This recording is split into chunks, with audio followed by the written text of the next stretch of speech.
Eram quase 20 para as 10 quando a nau começou a virar a quilha em direção sul-sudeste para encarar a sua primeira travessia, talhando a esvaecente brétema que cobria o pôr do sol de aquele 31 de julho. Não ardia o anoitecer, ao contrário, era nevoento e orvalhado. A tripulação olhava com cara assombrada à outra margem do Mar das Antelas. De quem eram aquelas faces que quase nem se podiam alviscar desde o convés? Eram reais ou apenas aparecidas das histórias de outrora, tantas vezes ouvidas às avós da lagoa?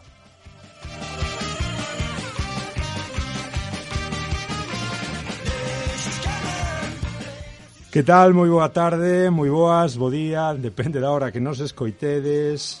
Estas son as pequenas liñas da nao, o libro, bueno, máis ben, parte do conto do que falaremos, que corresponde a Oceanoe, travesía polo Mar das Antelas.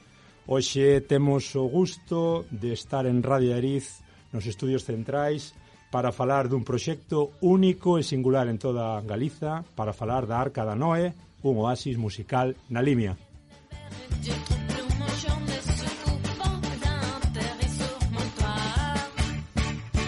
E temos connosco, a quen lle agradecemos moitísimo a súa presencia, a ideóloga do proxecto, como vos digo, vamos falar de cultura, de música e de moito máis, a ideóloga e tamén filóloga, pero sobre todo ideóloga, a gran Noemí Vázquez. Moi boas, Noemí. Hola, boa tarde. Boa tarde tamén a Irene Veiga, mestra, activista da lingua, compañeira eterna de Noemí en tantos frentes. Boa tarde. Hola, moi boa tarde. Irene tamén nos falará un pouquiño do libro que vos acabo de introducir, dese conto magnífico que ven no libro CD que foi regalado, bueno, que foi apresentado no 9º aniversario da Arca deste mes pasado, non? Bueno, 31 de xullo. Ando eu vou. Pero máis ou menos dai un mes, porque o verán foi longo. Ando despasado. Entendemos, Noé, e vamos xa ca primeira pregunta, que bueno, xa para moita xente, posiblemente de Ourense e de moitas outras partes, a nivel físico, a nivel presencial, moita da xente que nos está escoitando xa sabe o que é a Arca, pero para os non iniciados, para, eu que sei, unha persoa de Viveiro ou unha persoa de Braga ou, eu que sei tamén, calquera que nos poida escoitar en formato digital desde calquera parte do mundo, que é a Arca? Pois a Arca é unha sala de concertos, taberna, centro social, sala de exposicións, centro de ensino de música tradicional, non sei como dicilo, que está en Vilar de Santos, que é un dos concellos máis pequenos da Galiza, con 720 censados, e nada, levamos aí desde o 1 de agosto de 2014, 9 anos sin parar, con máis de 100 concertos por ano, máis ou menos 12 exposicións tamén o ano, cursos de pandeireta, de percusión miúda, de baile tradicional, con un grupo residente de nenas, as Singras da Arca. As que despois escoitaremos. Sí, promovemos o produto local, entón na taberna tamén a xente pode vir comer. Temos boi da Allariz, hamburguesas de bois felices antes de morrer, como digo eu sempre.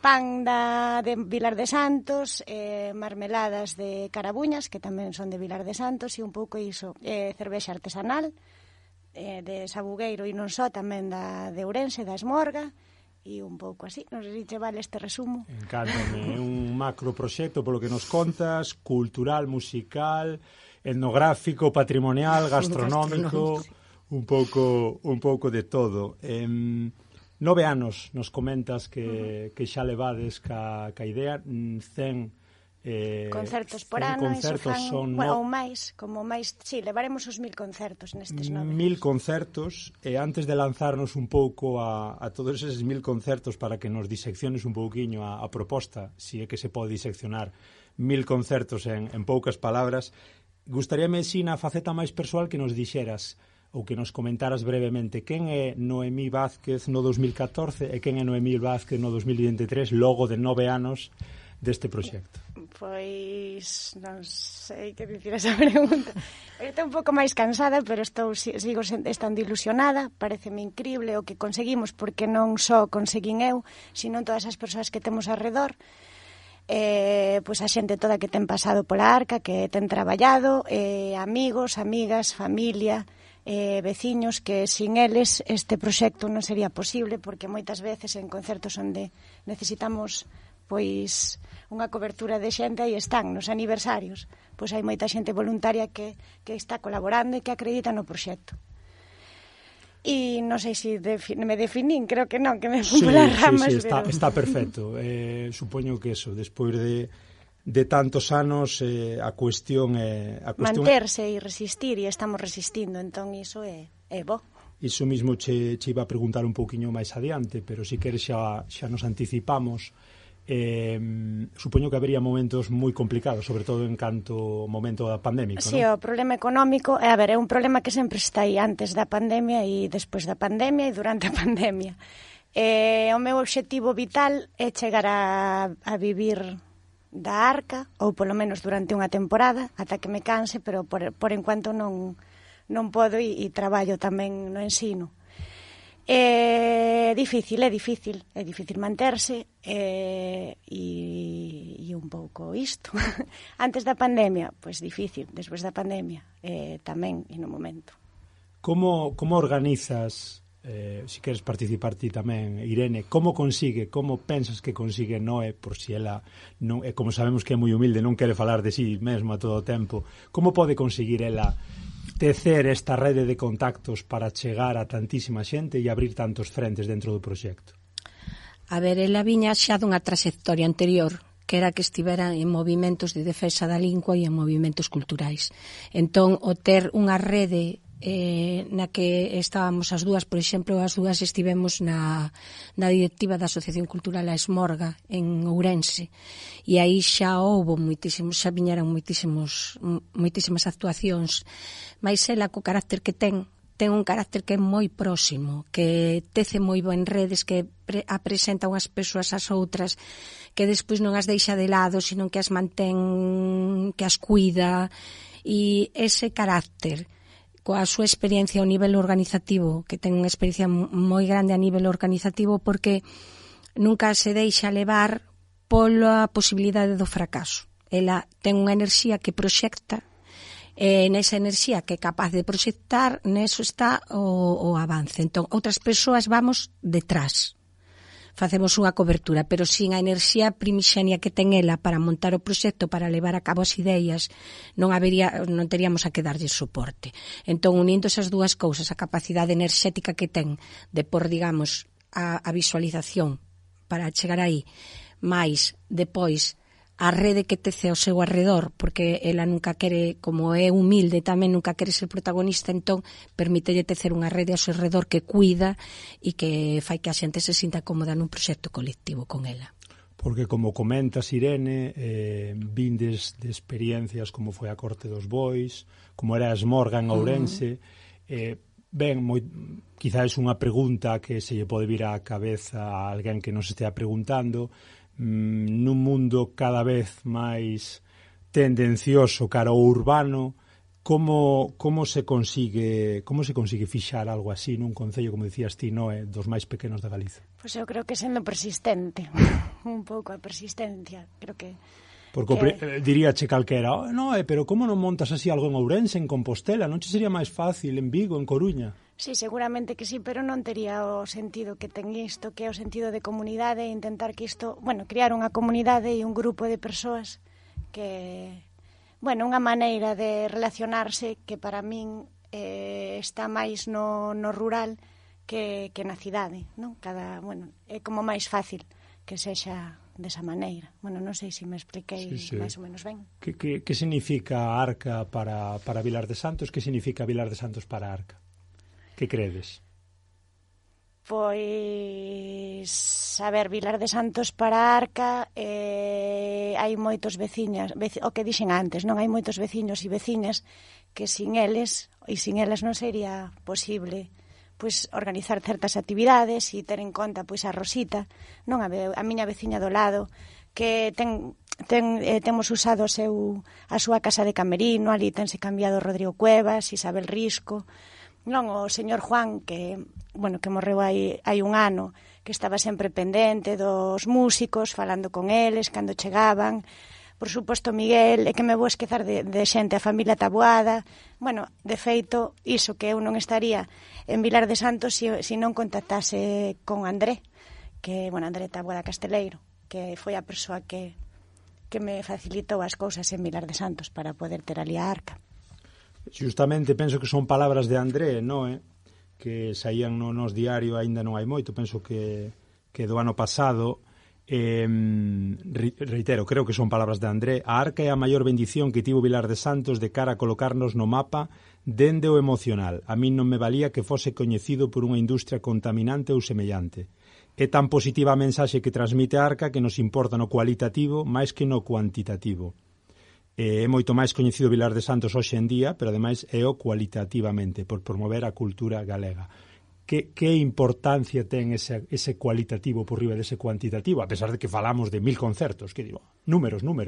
Claro, tamén, para o cualitativo é importantísimo porque é fundamental o convivio coas persoas, o convivio cos músicos, e de feito eu creo que moitas veces os músicos repiten ou funciona boca a boca entre eles e elas porque considéranse que están como na casa, que o público é próximo, respeitoso, que non sei, que se nota como proximidade e que as persoas que están ali vendo aqueles músicos ou músicas que están disfrutando do que está pasando ali. Eu, por acrescentar algunha cousa, creo que moitas veces espectáculos que co caché que teñen non poderían vir a unha taberna, veñen a esa taberna polo estilo de taberna, porque ao propio artista, os propios artistas sinten algo diferente que non se dá noutra sala de concertos, que vai máis alá do caché. Claro, vai co trato, é máis, non sei, creo que entra máis a emocionalidade, non? Ou a proximidade de... Estamos falando, queridos ouvintes, para que non se faga unha idea dunha sala de concertos na que podes ver un cartaz perfectamente definido onde pon que tal artista, como decides vos, actuou na Sala X en Madrid, en Coruña e tamén en Vilar de Santos. Sí, Rodrigo Cuevas, Xavier Díaz, a maioría dos músicos e das músicas galegas, Uxía Pedreira e sempre andan por ali, digo que Guadi Galego, Los Estanques, que agora e a Annie Bisuit, que agora últimamente está moito na moda. O irlandés que vai vir agora. Sí, hai un irlandés que actuou con... Que non me lembro do nome. Con Frank Sinatra. Sí, con Frank Sinatra, con Liza Minnelli e Michael Jackson vai estar o próximo domingo, o 5 de novembro, non sei se podo dicir datas. Sí, que venga adiante algo. Sí. Falamos entón de música galega, de música tradicional, de música folk, do espacio lusófono do que xa vamos falar, pero non só, tamén de músicas do mundo. Comentades o caso de Irlanda, eu lembrome de Angola, lembrome de country, lembrome de Estados Unidos, de México, de Argentina, Brasil, por suposto, agora que me lembre de África, cantautores, de Angola, Pedro Pastor, de Cabo Verde, cantautores, Pedro Pastor, o seu pai, Javier Álvarez, Pedro Chillón, Ombligo, as criaturas da auga. Destes 1000 concertos, se puidéramos quedarnos ca curiosidade un pouco, cal foi a personaxe que máis che custou conseguir? Que máis me custou? A que ainda non veu ou que? Que veu ou que ainda está por vir? A ver, que veu e que me custou foi Guadi Galego e por fin veu e cumprín un soño. Agora teño outro soño, é que veñan as 3, que ainda non o conseguín, pero conseguirei algún día. A Guadi, a Uxía e a Uxía Pedreira. E, a ver, hai 2 persoas que nunca ven. Non hai maneira. E sempre estamos aí atrás dela para que veña e non hai maneira. Se nos estás coitando, xa sabes. Está farta de que yo digamos. Collo o teléfono. E tamén me gustaría moitísimo que viñera a Silvia Pérez Cruz, ou por pedir. E creo que ten unha ilusión de que veña un cantautor catalán. Sí, o Guillén Roma. Precisamente me mandei unha mensaxe onte e dixo que estaría encantado de vir. Escoitámolo en unha viaxe que fixemos, escoitámolo en Granollers, e foi unha auténtica maravilla. Guillén Roma, para quen... Bueno, facemos unha publicidade aquí a Guillén Roma. Fantástico. Estivera tamén Kepa Junquera. A Kepa estivo aí atrás, fixeron unha homenaxe en Xinzo e pasou pola arca, pasamos a tarde con el. Sí, foi moi emotivo. Increíble, é imposible resumir 9 anos en mil concertos, pero, bueno, te estades dicindo nomes que sonan moi forte no ámbito musical. Creo que foi en 2016, corríxeme se me engano, recibistes o premio Martín Kodax. Sí, o primeiro. Bueno, aquí de flipada. O primeiro de moitos máis premios. O primeiro dos Martín Kodax, levamos 2. Levades 2, moi ben. Levades 2 Martín Kodax. Pero o primeiro non era esperado e foi como increíble, foi emocionante. Fomos un autobús ali a buscar o premio, fomos como, 30 persoas ou así. Emocionámonos e veu xente de todas as idades e aquel foi un festón que ao final acabaron nos botando do, como se chama, o Pazo da Cultura de Pontevedra, porque xa eran horas e botáronos a nos e a familia da Uxía. Fixemos unha foliada ali ata altas horas. Estamos falando do premio que recoñece a mellor sala de concertos a nivel galego. Sí. Despois chegou a outro segundo premio, como comentas, no ano pasado, 2021. O 21, durante a pandemia. O 22, non, 22. Sí. Varias nominacións. Varias nominacións, por exemplo, cales? Ao mesmo premio. O mesmo premio. Sí. E algunha outra, en algún outro ámbito? O da Diputación. Como se chama o premio? Non me lembro. Bueno, non pasa nada. É dicir, estamos falando de eso, dunha sala moi recoñecida cada vez máis. Cantas arcas, Irene, farían falta na Galiza para ese rexurdir da cultura? Se é que ese rexurdir ainda non chegou? Hai algunhas, a Sacabeira, en Sargadelos. Bueno, é unha sala amiga e o proxecto é parecido. Está iso en Sargadelos, na Mariña de Lugo. En Xove. Isto é parecido, teria que ser parecido ao que tentaron ser os locais sociais. Os locais sociais que finais do 90, principios do 2000 comezaron a xurdir en quasi todas as cidades grandes e vilas da Galiza, que foron ao principio unha extensión do que foi un movimento de defensa da lingua que comezou con Artabria en Ferrol.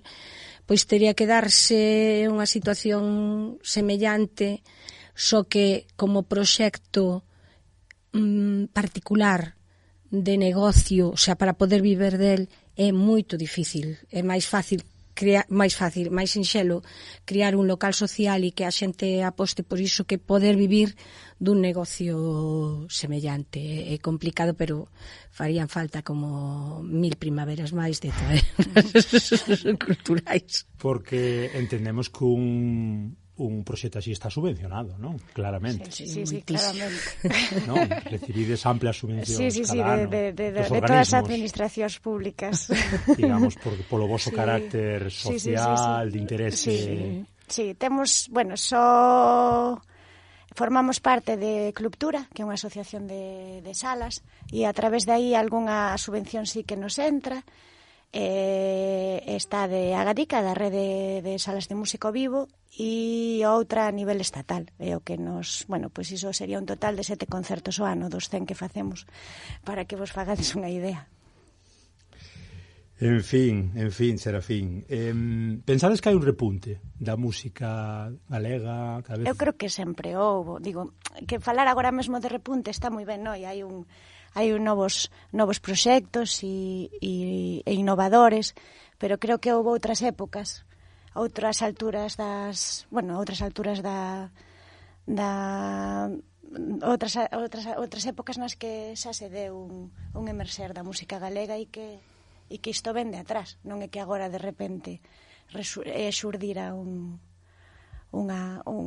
como que haxa máis grupos ou máis bandas, sempre estiveron aí, non? Bueno, témonos que lembrar da xeración Xabarín, que nos vimos de aí, ou de todos, bueno, de xente que leva máis de 25 anos na música, tanto na música tradicional como no rock, non sei, véñenseme a cabeza nomes como Xurxo Souto, ou Xía, ou Guadi, ou Berrogueto, esas épocas de Berrogueto, de Uxía, de Guadi, de tal, tamén eran un repunte. Agora é un repunte de outro estilo de música. Mas non chega a pasar, porque nos que somos as dúas profesoras, eu dun ciclo superior de primaria e ela do ciclo máis pequeno de primeiro e segundo de ESO, non chega a ser máis que chega a un tanto por cento moi pequeno. Iso moitas veces eu intento saber, fago interrogatorios nas aulas para saber quen coñece e quen non, e o nivel de coñecemento é moi baixo. Segue a ser, por iso que temos que seguir Vamos falar xa en seguidiña do espazo galaico-portugués que representa tamén este podcast, que se intenta un pouco a nivel comunicativo subir ao carro humildemente de ideas como a da Arca, non? Representando un pouquiño a ese nexo común entre Galicia e Portugal. E enseguida imos contactar tamén cunha convidada moi especial, pero antes líamos hai uns minutos a introducción unha introducción do pequeno conto do que forma parte o libro do 9º aniversario da Arca da Noé. Contádenos un pouquiño, sobre todo ti, Irene, como foi a experiencia, o libro, o conto. A ver, cando a Noé falou comigo e decidimos facer un proxecto que celebrase máis que nada que fomos capaces de superar a pandemia. Falamos dun formato que era que houvese 10 músicas, que ao final chegaron a ser 19, porque a Noé non para, entón como non para, pues son 19. Son máis de 50 músicos. Son máis de 50 músicos. O produtor musical é o Sergio Tanos, e temos, a parte das músicas, 19 videoclips de cada música, que foron, a produtora audiovisual é Lucia Cortiñas, e despois que siga falando a Irene. E entón, pois, dixemos, como facemos isto? Entón, falamos eu dixen, pois, a única maneira é pois, un resucitar da Lagoa de Antela, que é o que une todo o percurso por estes concellos limítrofes á lagoa, que teñen unhas vivencias específicas e uns monumentos, digamos, que son como algo fulcral deses concellos, algo como mítico. Entón eu decidí facer como un caderno de bitácora no que aparecese toda esa travesía. A travesía, por suposto, é máxica, desenvolvese en, creo que son, agora non me lembro ben, pero son 12 capítulos e 12 capítulos e un epílogo, no que xa se acaba formando a Arca, e é unha viaxe, unha travesía polo mar das Antelas que resucita, que liberta consciencias, que trae xente de volta á vida que o que se refire á cultura, a vida con consciencia cultural e con consciencia de onde pertence, e que ten como epílogo pois, a que todo iso se resume, entran as almiñas nos corpos, as almiñas dos animais, outras veces nos corpos que non teñan vida, e formase a Arca da Noé en Vilar de Santos. Entón non é realismo máxico, é fantasía. Non diría que hai referencias culturais, pero as referencias culturais que hai, por exemplo, a lendas están todas reformuladas, non é ningunha como é. O sea, hai moitísimas cousas da Raíña Loba, ou de Santa Mariña, ou da Lagoa, ou da Pedra Alta, pero máis ningunha desas cousas, ningunha desas lendas é unha reformulación, todo é fantasía. É un conto fantástico. Para que vos fagades unha idea, a Arca, non, navegando nese océano que non deixa de ser a lagoa, a mítica Lagoa de Antela, é un pouco esa travesía tamén metafóricamente co que significa o proxecto, e co que significa todas as lendas dos lugares que fuches comentando que están alrededor da Limia e das comarcas limítrofes. Un prólogo no libro do gran Xurxo Souto, un limiar de Uxía Senlle, introducción da André Taboada. colaboradores ilustres, non? A mapa tamén da viaxe, o mapa da viaxe, a travesía que comentas de 12 capítulos e un epílogo, 13, en realidade, 13. Total. Claro, e o mapa da viaxe son as localizacións de onde fixemos cada videoclip. Porque a intención tamén dos videoclips era promocionar pois a nosa comarca. 19 músicas, dixeches? 19. E o texto reflicte parte deses lugares, o sea, non deu para os 19, pero esas localizacións, digamos, están dentro como máxicamente metidas dentro do relato fantástico. Un libro completísimo, un relato espectacular, e tamén acompañado do disco, verdade?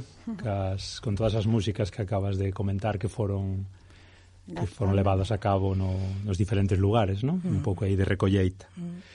Eu quería facer unha puntualización, se pode. A escrita do libro está en portugués da Galiza.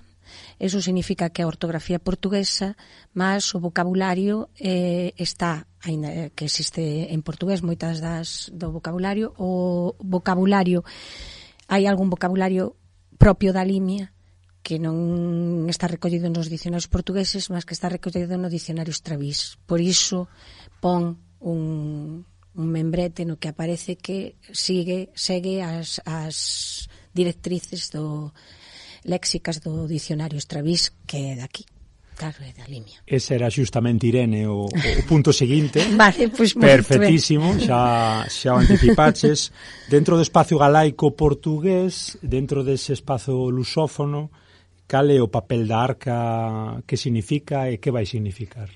Pois, a ver, eu teño clarísimo que é a mesma lingua, o galego e o portugués, e sempre tentamos ter vínculos coa lusofonía, e para iso, bueno, sempre estamos contactando con músicas da lusofonía que veñen aquí, e non só tamén clientes. Pois outro día, o sábado pasado, mesmamente, bueno, produciuse un momento lindísimo, que apareceron dúas portuguesas que viñan de turismo, que nin sequera sabían onde chegaban, que foi unha casa rural que lles dixo a rectora, bueno, Candás, que fago publicidade da casa rural, que lles comentou que podían vir a un concerto a Arca. A rapaza resultou ser guitarrista, naquel momento estaba Madalena Gamallo, que tamén participa no libro CD, que é unha cantora galega que canta en portugués, e puxéronse a cantar, e agora pode ser que xurda a posibilidade de que fagan un dueto e que teñan concertos non son aquí na Galiza e na Arca, sino que tamén en Portugal.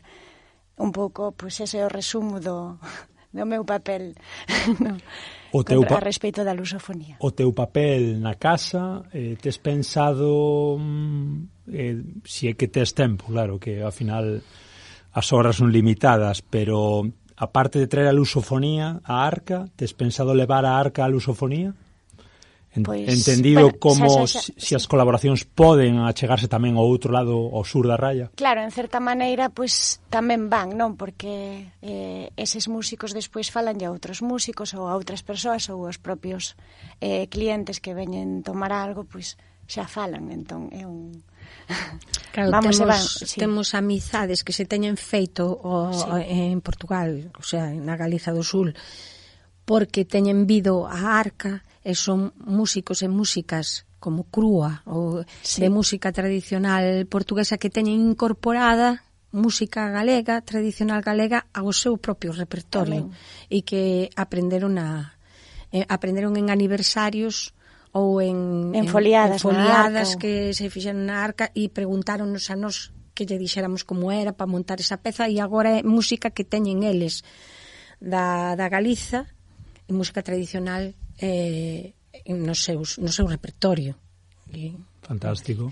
Pois cunha desas amigas vamos falar en breve, escoitamos un tema fantástico, Pera Verde, de Celina da Piedade, e con ela falamos brevemente, porque penso que tamén tengo tempo xusto para atendernos. Escoitamos a Celina e falamos con ela nuns minutiños. Estava meio de madurar, pera verde, minha verde pera, não me venhas enganar. Pera verde, minha verde verde pera. Não me venhas enganar, não me venhas enganar. A mim não me enganas, não. Pera verde, minha verde pera, amor do meu coração. Pera verde, minha verde pera, amor do meu coração.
E aquí estamos outra vez, de novo, no Galiportus. Vamos xa ca grandísima Celina da Piedade, autora desta última peza que acabades de escoitar, Pera Verde. Moi boa tarde, Celina. Boa tarde a todos. Desde onde nos estás a falar, Celina? Contanos un pouquiño. De Setúbal. De Setúbal, moito ben. Sí, a cidade onde eu cresci, sim. E contanos como unha artista de Setúbal acaba por ter eses contactos, ese link con a Galiza. Sí, aconteceu naturalmente, primeiro por um encantamento da adolescência, porque conheci Santiago de Compostela numa viagem que fiz com amigas, quando tinha 16 anos, e fiquei encantada com Santiago de Compostela e com a Galiza. E depois, mais tarde, muito pela mão da minha querida amiga Mercedes Prieto, com quem trabalhei muitos anos e de quem sou grande amiga, conhecemos em Portugal, mas ela levou muitas vezes consigo a visitar a Galiza. Depois também pela mão da querida Lucia, que foi a pessoa que me recebeu. A segunda vez que fui a Santiago de Compostela foi, não a conhecia, ela não me conhecia de lado nenhum, mas acolheu muito bem. E, enfim, os laços foram crescendo e até que chegaram a Vilar de Santos, quando a Noemi me convidou para tocar no seu maravilhoso espaço, na sua arca, e fiquei encantada, como imagino que toda a gente fica encantada quando lá vai.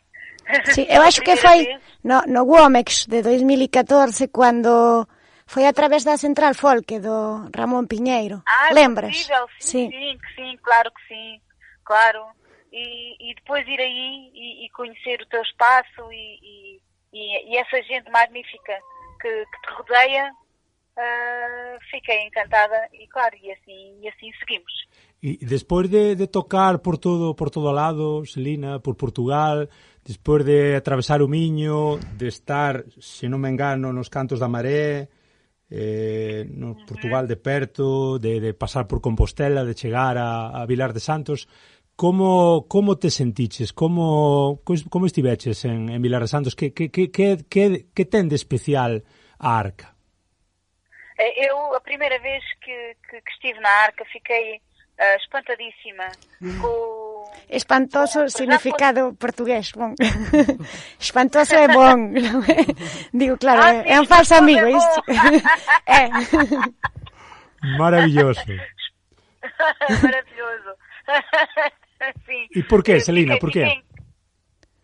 Porque, para já, pela disposição da gente que ali estava, para já da Noé e de toda a gente à sua volta, das pessoas que ali foram, que vinham de longe algumas. Pois, e nesse dia houve folhada ou acabar em... Não, era.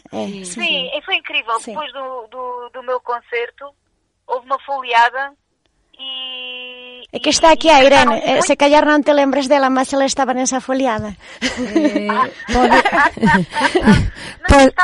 Pode ser. Cantaram muitas músicas portuguesas, sim. muitas músicas de Zé Afonso e outras. Enfim, eu já tinha assistido a muitas foliadas na Galiza, mas com este amor, com este carinho em direção à música portuguesa e com o entusiasmo que eu vi ali naquelas pessoas, e a dizerem que algumas tinham vindo de Santiago de Compostela passar o fim de semana ali de propósito para estar na Arca.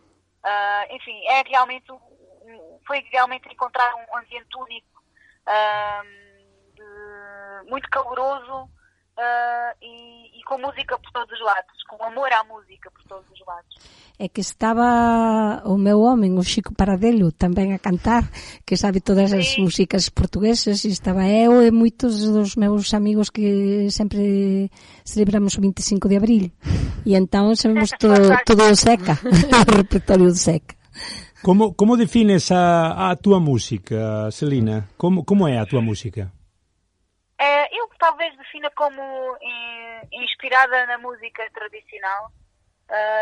O meu trabalho no dia-a-dia vai de encontro à música tradicional. Eu trabalho, por exemplo, com grupos corais de canto alentejano. Eu ensino canto alentejano às crianças na escola, etc. Mas toda a música que eu faço e que eu gravo nos meus discos já é sempre um pouco mais trabalhada com outras linguagens musicais. Então, eu chamaria de inspiração tradicional. E nós em Portugal agora temos queremos implementar um novo estilo, uma nova etiqueta para a música folk, não é bem só folk, e a etiqueta é Tuga Beat. Ai, que bom! Tuga Beat. E a mim calha-me bem, não parece-me muito adequado, porque acho que pode funcionar para todo o território, para a música que se inspira nas tradições portuguesas, que são várias e que são ricas, mas que acrescenta sempre algo novo, e para quem quer fazer música de inspiração tradicional, mas para o futuro. E é por aí que eu quero ir. Tes 3 traballos, Celina, principais, non sei se me deixo algún: En casa, O cante das ervas, Sol. Estou a falar de álbuns, non sei se me... Sim, tenho um mais recente, que é Ao Vivo na Casinha. Foi gravado durante a pandemia. Pois. E foi gravado num estúdio muito especial, que é o estúdio do Chute e Pontapés, num concerto que foi transmitido em streaming. É um ao vivo também especial, um reflexo da época que então se vivia. E o disco saiu há 1 ano e meio, mais ou menos, e é um ao vivo, é um registro ao vivo do qual eu gosto muito. Cantou partes deste proxecto xa na Arca ou estivo hai máis de ano e medio? Março de 2021, eu acho que foi, non é? Sí, foi, acho que foi. Sí, foi o segundo tema que gravamos. Foi, sí. Sí. Con o Xosé Romero e Ana Santos. Sí, com o José Luís Romero e a Ana Santos. Eu e a Ana fomos aqui de Portugal e estava tudo fechado, as fronteiras estavam fechadas. Sí. Eu levava uma carta sí, sí, que eu escribí para que tu puderas pasar, é verdade, non lembraba. Sim, não sabia se a polícia me ia deixar passar. E pasaste. Sim, passei. Oye, Celina, cando preparamos aí unha incursión do acordeón na Galiza? Por que a gaita non triunfa no sur, por que o acordeón non triunfou no norte? A gran pregunta. Olha, não sei. É que as gaitas tocam muito alto. É difícil. É difícil tocar por cima. As gaitas tocam sempre mais alto. Não sei, mas vocês têm grandes e excelentes acordeonistas na Galiza. Olha, o José Luís Romero. Grande exemplo. E o Santi. O Santi Tribeiro, sim. Sim, também o Sérgio Cobos, também é um grande amigo. Sim. E sim, vocês têm excelentes acordeonistas. Agora a gaita toca tão alto que não dá. Não conseguimos. Era unha piada, era unha bromiña, porque sí que evidentemente hai gaita en Portugal e hai acordeón na Galiza. Moi ben, cando voltas, Celina? Cando convida a Noé novamente? Sí, temos de ver. Sí. Agora non temos nada. Sí, por agora non, mas tens de vir dar unha oficina de cante alentexano, non é? Sí. E procuramos máis lugares. Sí, claro, fiz uma este verão... Na casa da Uxía, non é? Vi nas redes. No quintal da Uxía, na Ilha da Arosa. Sí. E foi um fenómeno. Que ben. Foi incrível. Pareceu 40 e tal pessoas. Guau, para fazer tens de voltar. Sí, temos de organizar e para os centros de ensino. Se ves a Vilar de Santos, vamos 50. Sí, boa. Que maravilla. Celina, un prazer, obrigadísimo por estar aí a falar connosco e até a próxima. Sim, beijos. Obrigada, Celina, beijinho. Beijinhos. Sabemos que tes traballo, obrigado. Obrigada, muito sucesso para o disco também. Ok, obrigada. Teño de enviar, ainda non enviei. Beijinho, obrigada. Boas músicas, un abrazo, Celina. Moi ben, ata aquí un pouquiño a nosa conversa con Celina da Piedade. Non sei se nos deixamos algo por aí no tinteiro para comentarlle, pero sempre é unha maravilla escoitala, sempre é unha maravilla saber que hai artistas internacionais, hai artistas tan grandes como é o caso dela, acordeonista, cantora, compositora con moitísimo suceso para alén do Miño, e que acabou tamén coñecendo a Arca. Foi especial en particular maneira, non é? A visita foi un día moi lindo. Como recordas? Ese día foi dos primeiros, debeu ser setembro de 2014. E viñera cun trío, e despois ao acabar o concerto estivéramos hasta altas horas de foliada, e ela, iso, que basicamente o que contou ela, que estaba emocionadísima vendo que as persoas de aquí que que sabíamos as músicas que ela estaba habituada a ouvir, non? Sabíamos as músicas da Raya, sabíamos as músicas do Seca, sabíamos músicas do Sergio Godiño, e entón ela non acreditaba. Imagina que nós vamos a Lisboa e que de repente toda a xente canta a música tradicional galega. É unha cousa que eles deixou totalmente cao, non? E ela é unha persoa que é moi humilde, e entón ela podía marcar a foliada e dicer por aquí deixou liberdade total, e entón estaríamos por volta de 20 persoas ou máis nese momento a cantar, as 20 persoas estábamos ali ao seu lado, ela arrimouse para unha beira, colleu o acordeón e acompañounos a nós a cantar, e ela ficou nun segundo plano, a cantar coa voz que ten, cantaba tamén, pero máis ficou nun segundo plano e acompañaba co acordeón toda a música portuguesa ou galega que non sabíamos se demorou até a foliada, demorou até altas horas da mañá e ela pasou moito ben. Para que non teña o A1 de foliadas, hai que lembrarlle que é como a un terceiro tempo no argot deportivo, é ese momento no que se acaba o partido pero empeza outro, tanto máis interesante que o concerto anterior, sí, verdade? Por suposto. Esa foliada que nos leva a altas horas da mañá, no que todo o mundo se descontrae un pouco, se relaxa, e todo o mundo canta, todo o mundo participa dese convivio. De aí que constantemente nos esteades escoitando foliada para aquí, foliada para lá, porque unha cousa é o cartaz, non? Cos concertos, e outra cousa é o que pasa despois dos concertos. Despois cada persoa trae o seu instrumento, principalmente tradicionais, e non só, porque tamén pode ser de outro tipo, e consiste en tocar, bailar e espontaneamente, e cada un saca o tema que quere e o resto seguen un pouco iso. Que tras, vamos ir xa rematando, quedanos un par de pinceladas, que tras para este mes de novembro, Noé, contanos e fainos un pouco de spoiler. Memoria, estou empezando a ter problemas de memoria. Pois ben, Sandra de Milet, que nunca estivo, que é un rapaz que fai pop en galego, que ven o día 3 de novembro, o 4 ven un grupo de Ourense de rock, Blue Merrow, non sei como se pronuncia. Despois o 5 ven, que me fun de mes, ven o acordeonista, o violinista irlandés. Sí, ese do que falábamos. Do que falábamos, sí. Que é maior e parece impresionante. A sexta 10 de novembro escuchando Elefantes, que é a primeira vez que veñen. O 12 unha brasileira, Nadia Campos. Que xa estivo? Nunca estivo, non a coñezo, non, nunca estivo. Sonaba, non.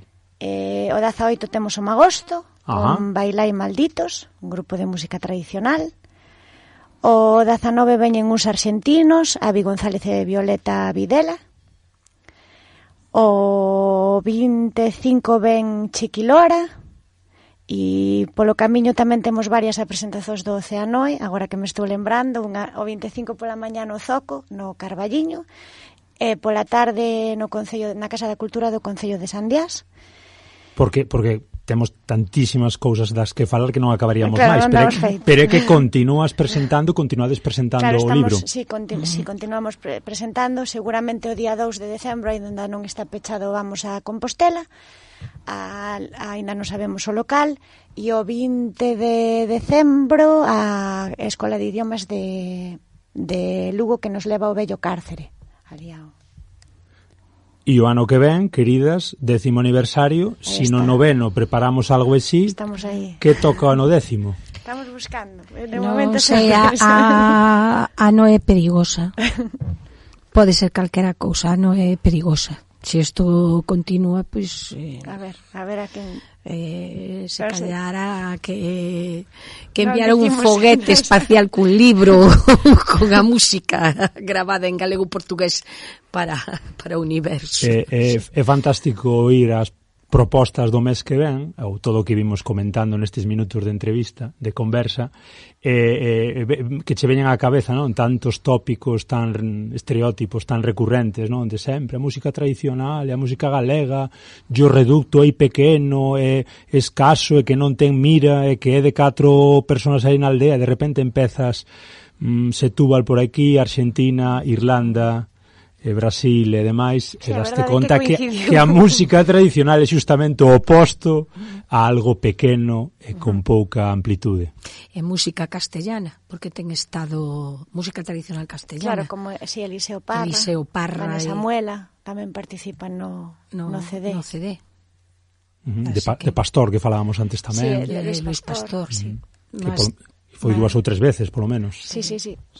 Bueno, Vallarna, así grupos... Sí, mas esta música tradicional castellana que está presente aquí tamén contribúe a música tradicional da toda a Península Ibérica. É impresionante porque Eliseo Parra é un fenómeno. Sí, é do é o mellor que hai de música tradicional ibérica. Non nos adiantas entón non é nada para o 10º aniversario. De momento ainda non podemos falar. Moi ben. Estaremos atentos. Vamos ir rematando.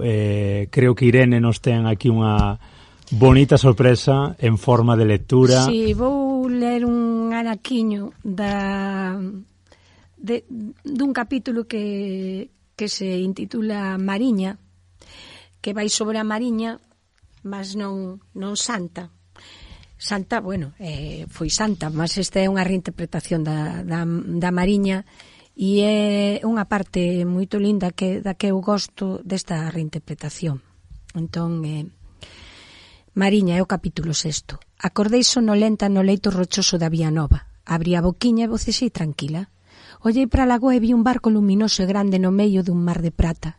Os meus ollos arregalaran e a miña boca abriuse nun enorme ó sorprendido.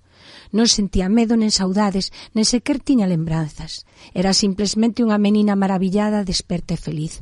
Coberta coas miñas roupas romanas non tiña frío. Pareceume unha noite cálida e lucente que me despertaba de unha hibernazón centenaria. Eu, a menina alegre de há 18 séculos, despinme, metime nas aguas da Antela e mergullei até desaparecer nas tebras do fundo. Ninguén me viu, mas esa noite dormí na miña casiña ao lado da miña mai acariñada polo meu pai, tapadiña por unha moreia de limo protector. Soñei que brincabas agachadas con seres de luz que sempre me atopaban e ao atraparme me enchían de maxía. Sentíame viva e poderosa e reparei en que ali non ia encontrar nunca máis neñún perigo.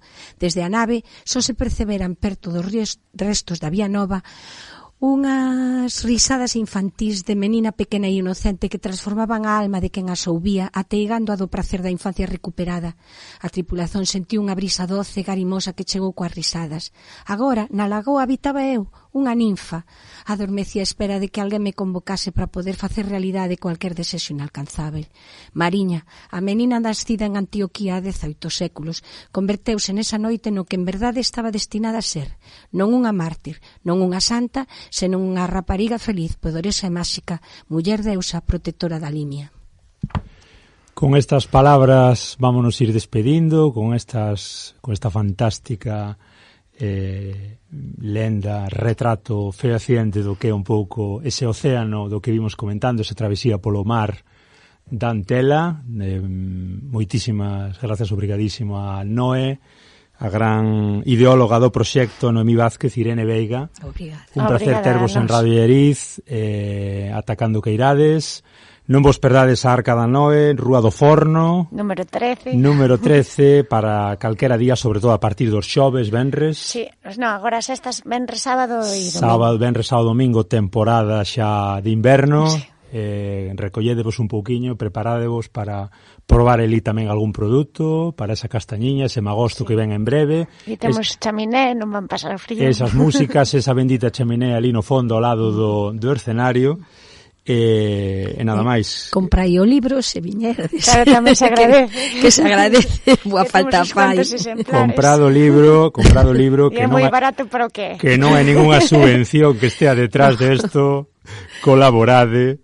E nada máis. Imos rematar cun tema, un tema que se chama Semente Revolución, que foi o último tema, se non me engano, do libro CD, producido por un grupo moi simpático, as Xingras da Arca. Sí, son as nenas da Arca que levan aprendendo a tocar pandeireta desde o que tiñan 4 ou 5 anos, e agora xa son algunhas adolescentes e outras case, e xa se lanzaron a participar no libro CD, atrevéronse a estar aí, e nada, están por aí saindo a festivais e todo. Outro día estiveron no Xurés Son, chámase o de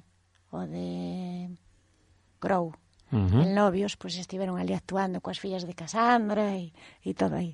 Entón, iso que temos aí unha nova banda. E obrigadísima a súa... Ai, por suposto, claro, Marta Tenor, Marta disculpa, Tenor, que casi me esquece a profesora. Que é unha profesora teimuda, sí, que hace sí, que conseguiu formar un grupo e telo non parou. Preparado, non parou. Obrigada, Marta, polo teu Outra traballo. das alimañas da Arca. Un biquiño a Marta, viva a música, viva a cultura, viva a música tradicional, viva a cultura nosa, viva a Arca da Noe, e como sempre, xa sabedes, seguide escoitando Galiportus, que estamos arrancando con forza, iVoox, Google Podcast, en breve tamén nas redes, calquera suxerencia a Galiportus podcast@gmail.com e tamén en Radio Eriz 107.2 da FM. Deixámosvos coas xingras, deixámosvos con Semente Revolución. Un abrazo a todos e a todas.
Estamos